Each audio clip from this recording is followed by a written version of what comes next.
My name's Paul. I was an only child. All the other kids at school just assumed I was spoilt. You know, it didn't bother me, but I could tell it upset my peacock.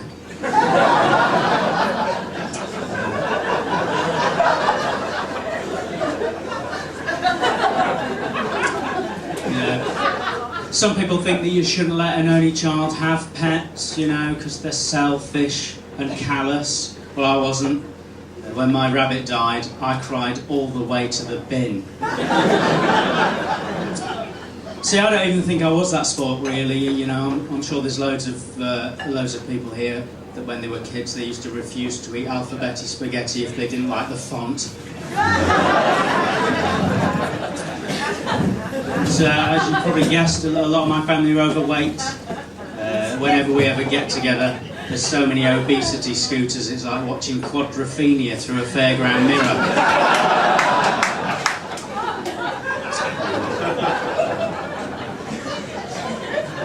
I know why I'm overweight though, it's because I drink too much. Once I've had a few, you know, I can't help myself. The other day I downed an entire bottle of that hot liqueur before someone pointed out that it was a lava lamp. The hangover was hideous, but the vomit was strangely calming. So I don't think I'm actually a healthy person, really. I think every breakfast I always have a healthy breakfast. I have one of those Muller corners.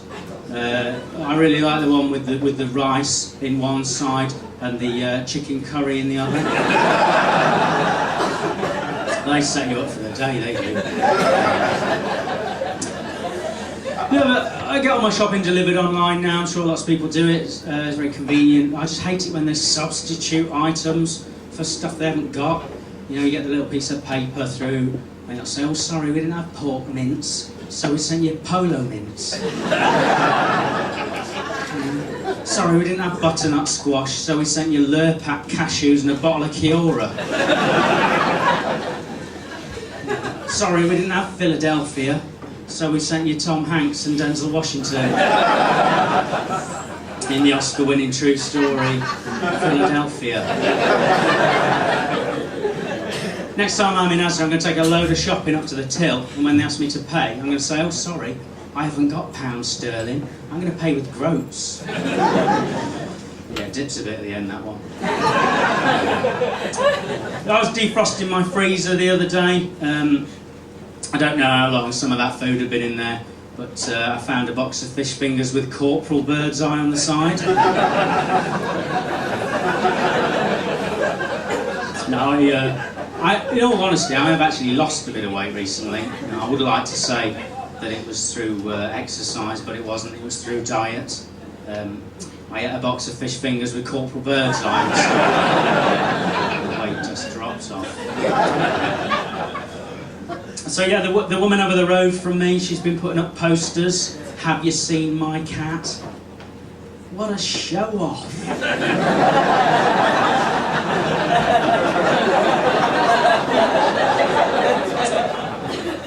She says that it's a rare breed, but it can't be, because I've seen one exactly the same in next door's greenhouse.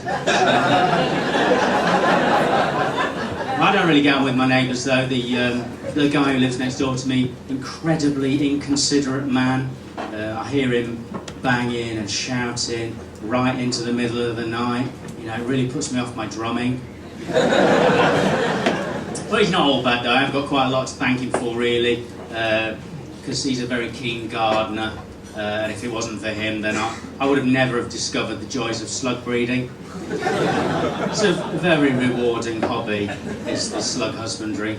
I started out with just a couple, and now I've got 250,000. Well, I say got, you know, they're all free range. Some people say that you can't train a slug, and you can't, but you can throw them. Yeah, that'll teach you criticising my drumming, won't it? Yeah, so I was on a train the other day. I was doing a Sudoku, and sat opposite me there was this man, and he kept shaking his head as if I was doing it wrong. You know, why don't people mind their own business? It's my Sudoku, I'll colour it in how I like. I normally love travelling on trains though, I just wish that they had faces like Thomas the Tank Engine.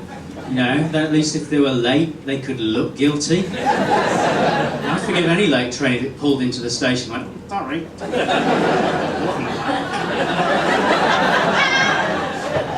No, but I usually read if I'm on a train. At the moment, I'm reading Mein Kampf by Hitler. I don't like people getting the wrong idea, you know, so I always make sure I do a lot of tutting.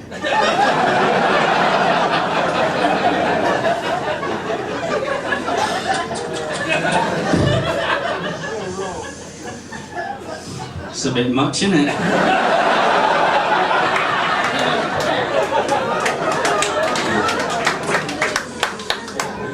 Dear. After reading this, I'm glad he lost. Yeah, so I've got a nemesis now, though. He started at my work recently. His name's Paul as well, and I hate him because he's ever so slightly less fat than I am. So everyone at work has started calling him Thin Paul. You know, which means by default, I'm Fat Paul. Which I think is really unfair, because he's ever so slightly shorter than I am. So, you know, realistically, people should be calling him Small Paul and me Tall Paul. Even sounds better.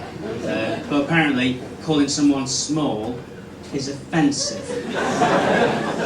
But they're quite happy to call me Fat Paul. But anyway, it all came to a head in the end. They just decided to call him Nice Paul.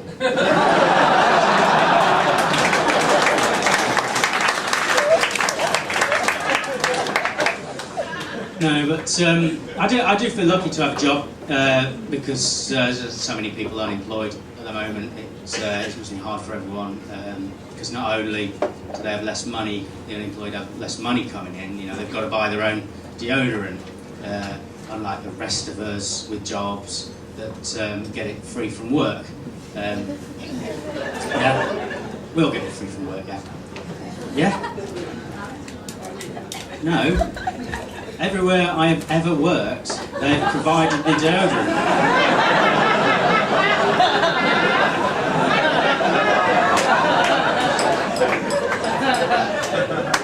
I don't know whose job it is, it just appears on your desk, you know.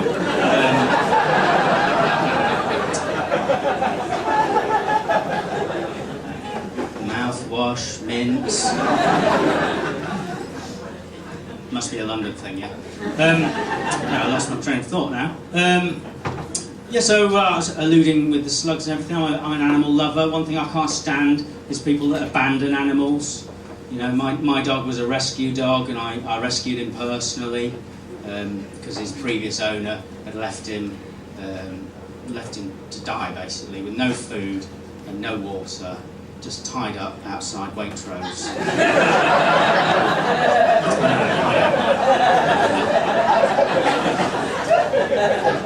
So I rescued him and took him home.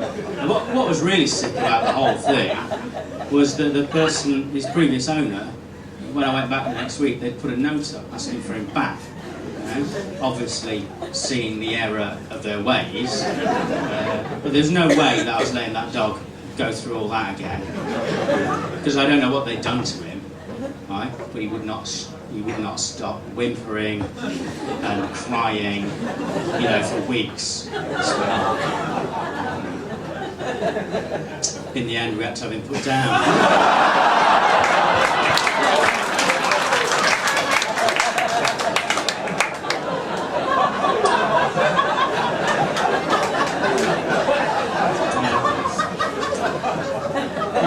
But better than him suffering.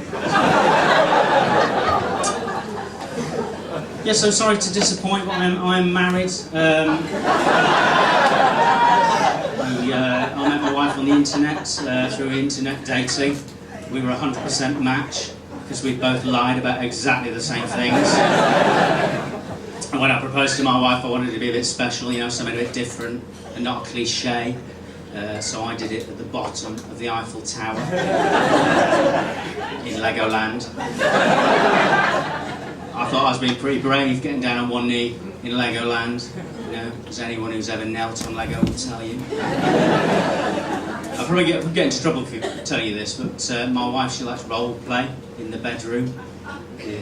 What she likes to do is pretend that we're strangers on her first date, mainly because she doesn't sleep with anyone on her first date. So, yeah, despite that, we have got 2 kids. I've got a little boy, you know, they say like father, like son. Not once has he got up in the middle of the night to see if I'm still breathing. Got a little girl as well, she's great. Second time round, my wife was able to breastfeed, so I got to try breast milk for the first time, which was quite interesting. You know, it's a lot sweeter than I thought it was going to be, but you know, that could have just been the sugar puffs.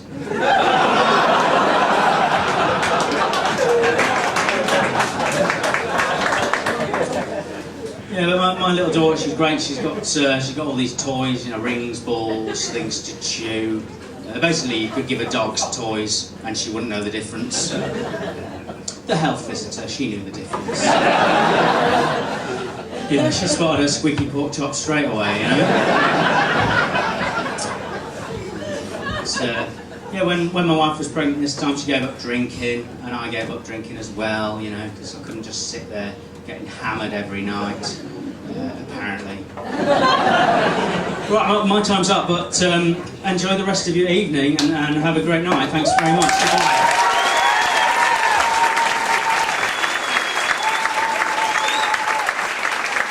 Watch out!